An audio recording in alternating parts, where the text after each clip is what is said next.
বিএনপির পক্ষ থেকে সুস্পষ্ট তারিখ চাচ্ছেন আপনারা। এটার কারণ কি? বর্তমান রাজনৈতিক পরিস্থিতি বিবেচনায় নির্বাচন নিয়ে আসলে কোনো অনিশ্চয়তা বা শঙ্কা তৈরি হতে পারে কিনা, এই উদ্বেগ উৎকণ্ঠা থেকেই কি বিএনপি চায় তাড়াতাড়ি নির্বাচন হোক? ধন্যবাদ। একটা কন্টেম্পোরারি ডিসকাশন কন্টেম্পোরারি এই জন্য যে এটা নিয়েই এখন বাংলাদেশে সবচেয়ে বহুল আলোচিত। নির্বাচনের কথা বললে অনেকে রাগও হয়, আমি দেখলাম। এখন সুস্পষ্ট তারিখ চাচ্ছে, এটা জনগণের আকাঙ্ক্ষা, গণ আকাঙ্ক্ষা। এই জন্য বলছি যে আমাদের এই অভ্যুত্থানটা হয়েছিল, মানুষের ভোটের অধিকার ছিল না এবং গণতন্ত্র ছিল না। তার উত্তরণের জন্য আমাদের এই গণ অভ্যুত্থানটা। এখন অনেক তর্ক বিতর্ক এত কিছু জমা হয়েছে যে 4 মাস হয়ে গেল একটা অন্তর্বর্তীকালীন সরকার, তারা এখনও আপনার নির্বাচনটা যে শেষ পর্যন্ত ঘোষণা করলো যে 30শে জুন 26 সাল, 1.5 বছর। এই 1.5 বছর এত সময় লাগবে কেন? সেই সব বিষয়ে কোনো কথা বললো না, সেই সব বিষয়ে কোনো ব্যাখ্যাও দাঁড় করালো না, যে কখন ভোটার তালিকা হচ্ছে, কখন তফসিল ঘোষণা হচ্ছে, কিচ্ছু বললো না। শুধু বললো যে 30শে জুনে হবে। প্রধান উপদেষ্টা বলেছিল যে 25 তারিখের মধ্যে, 25 সালের মধ্যে হবে এবং 26 সালের প্রথম দিকে। সেনাবাহিনীর প্রধান প্রথম 8ই আগস্টের পরেই বলেছিল যে আপনার 1.5 বছরের মধ্যে করা সম্ভব, এবং আইন উপদেষ্টাও বলেছিল। আবার এক উপদেষ্টা বলেছিল যে আওয়ামী লীগ যে 5 বছরের জন্য ম্যান্ডেট চুরি করেছিল, তার যেহেতু 6 মাস আছে, বাদ বাকি তাদের থাকতে হবে।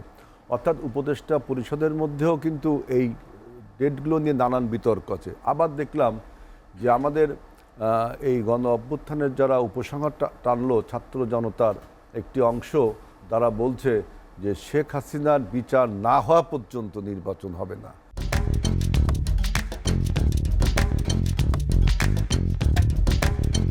আবার এর আগে একটা সমস্যা ছিল যে সংস্কার করে নির্বাচন করতে হবে। অর্থাৎ নির্বাচনের মুখোমুখি অনেক সময় অনেক বাইনারি এসে দাঁড়িয়েছে। নির্বাচন না সংস্কার, নির্বাচন না বিচার, নির্বাচন না স্থানীয় সরকার নির্বাচন আগে হবে, তারপরে নির্বাচন 25শে ডিসেম্বরে না, এরকম অনেক বাইনারি ছিল। এখন যে ডেটটা ঘোষণা করেছে যে 30শে জুন, এটা উপদেষ্টা প্রেস উইংয়ের মনে হয় যে প্রেস উইংয়ের প্রধান শফিকুল আলম উনি মনে হয় ঘোষণা করছে। এখন এই ডেটটা যে কি ঠিক থাকবে, আর ঠিক থাকলেও এত সময় কেন? 1.5 বছরে তো তাকে বলতে হবে যে কী কী কাজ সে করবে, কারণ সেসব বিষয় পরিষ্কার করতে হবে না আগামী 6 মাসের মধ্যে যেখানে করা সম্ভব। কারণ নির্বাচনের যে সংস্কার কমিটি, তারা 30শে ডিসেম্বর সংস্কারের প্রস্তাব দিচ্ছেন, তাই না? তাহলে আপনি নির্বাচনের ভোটার লিস্টটা হালনাগাদ করতে আপনার 15 দিন থেকে 1 মাসের মধ্যে সম্ভব ভোটার লিস্ট হালনাগাদ করা। আপনি এখন, সুতরাং আমি মনে করি 6 মাসেরও কম সময়ের মধ্যে নির্বাচন করা সম্ভব। এখন আপনি 1.5 বছর লাগাবেন কেন? কারণ আমাদের দেখেন 91 সালের যে তত্ত্বাবধায়ক সরকার, তারা কিন্তু 3 মাসের নির্বাচন করেছে। 96 সালের তত্ত্বাবধায়ক সরকার 3 মাসের নির্বাচন করেছে। আপনার 2001 সালের তত্ত্বাবধায়ক সরকার, তারাও কিন্তু 3 মাসের নির্বাচন করেছে। সমস্যাটা শুরু হয়েছে 2008 সালের নির্বাচন থেকে। সেখানে মতলববাজি করে, এবং ওই 2008 সালের নির্বাচন যে একটা দেশবিরোধী ষড়যন্ত্র ছিল, 111 যেটা, তারা 2 বছরে একটা রূপরেখা দিয়েছিল। এবং ওই যে 2 বছর, 3 মাসের জায়গায় 2 বছর লাগালো, এবং তার ফলে একটা 17 বছরের ফ্যাসিবাদ আমরা উপহার পেয়েছিলাম। এই জন্য আমরা বলছি যে এবারে 24-এর গণ অভ্যুত্থানের অলরেডি 4 মাস চলে গেছে। 3 মাসের মধ্যে যেখানে করা সম্ভব, সেই 4 মাস পরে আপনি বলছেন যে 1.5 বছর পরে হবে। তাও এই ডেটটা কিন্তু জনগণ বিশ্বাস করে না, কারণ উপদেষ্টা পরিষদ থেকে বিভিন্ন রকম কথা বলা হচ্ছে। 1.5 বছর কেন লাগবে? আপনার কোনো কিছু তো বাকি নেই। নির্বাচনের জন্য দেশকে প্রস্তুত করা, জনগণ প্রস্তুত রয়েছে, নির্বাচন ব্যবস্থা, নির্বাচন কমিশন গঠন করা হয়েছে। এখন ভোটার নাগাদ হালনাগাদ করা, সেটা আপনার matter of 15 days or 1 month।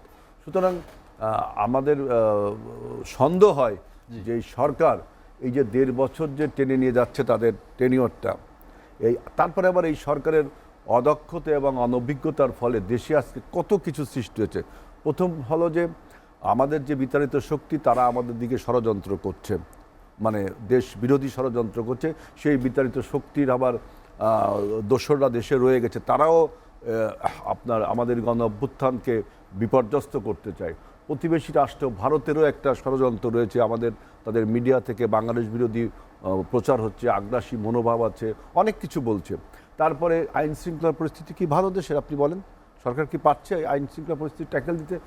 সবচেয়ে বড় জিনিসটা মানুষের দ্রব্যমূল্য যে ঊর্ধ্বগতি, মানুষের কেনার নাগালের বাইরে, এরকমভাবে যদি আপনি একটা সরকার চলতে থাকে, আপনার ডেঙ্গু মশার আক্রমণ থেকে মানুষকে রক্ষা করে প্রতিদিন মানুষ মারা যাচ্ছে। সুতরাং এরকম একটা যদি নড়বড়ে গভর্নমেন্ট থাকে, তাহলে কিন্তু আমাদের যে গণ অভ্যুত্থান, সেই গণ অভ্যুত্থানের যে চেতনা বা গণ অভ্যুত্থানের ফলাফল বেহাত হয়ে যেতে পারে, যেহেতু সরকারের অদক্ষতা রয়েছে, অনভিজ্ঞতা রয়েছে। এবার এই জন্য বলছি যে তারা এই 1.5 বছর সময়, অতিরিক্ত সময় কেন দিল?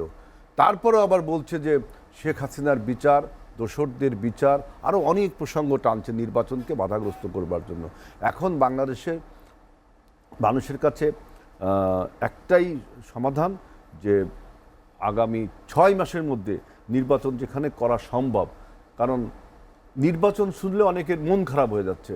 আর ভাই, রাজনীতিবিদরা তো নির্বাচনের কথা বলবেই, রাজনীতি মানে ক্ষমতা, আর ক্ষমতা অ্যাচিভ করার ওয়ে হলো নির্বাচনের মাধ্যমে।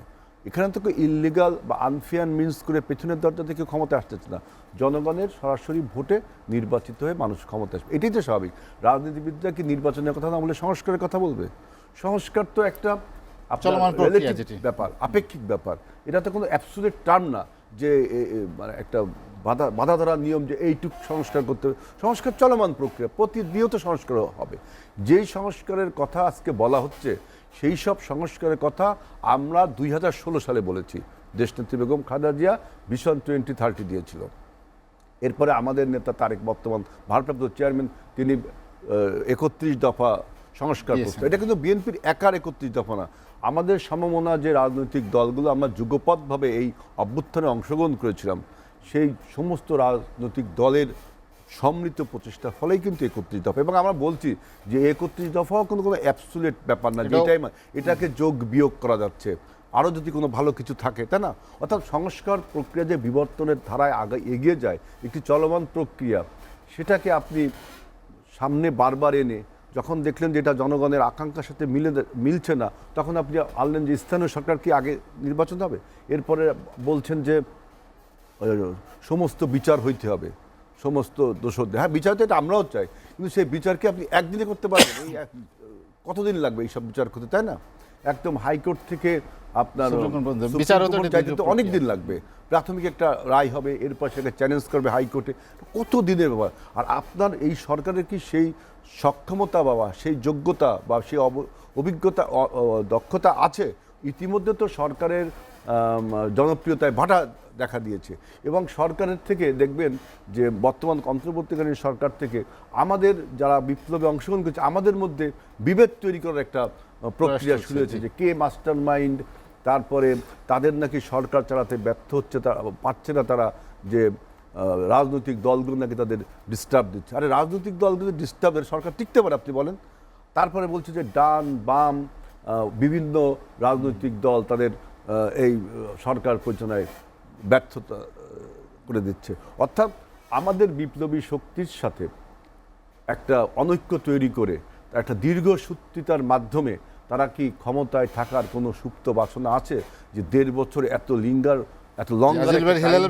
যার 1.5 বছরে কি করবে সেটাও পরিষ্কার করে বলছে না। অর্থাৎ এই 1.5 বছর কি থাকবে তাও তো আমার মনে হয় না। যেখানে জনগণ চাচ্ছে আগামী 6 মাসের মধ্যে নির্বাচন সম্ভব, এবং মানুষ দেখছে সম্ভব, এটা 6 মাসের মধ্যে, তার আগেই সম্ভব, কিন্তু এই সম্ভবকে তারা অযথা একটা অসম্ভব প্রক্রিয়ার মধ্যে নিয়ে যাচ্ছে।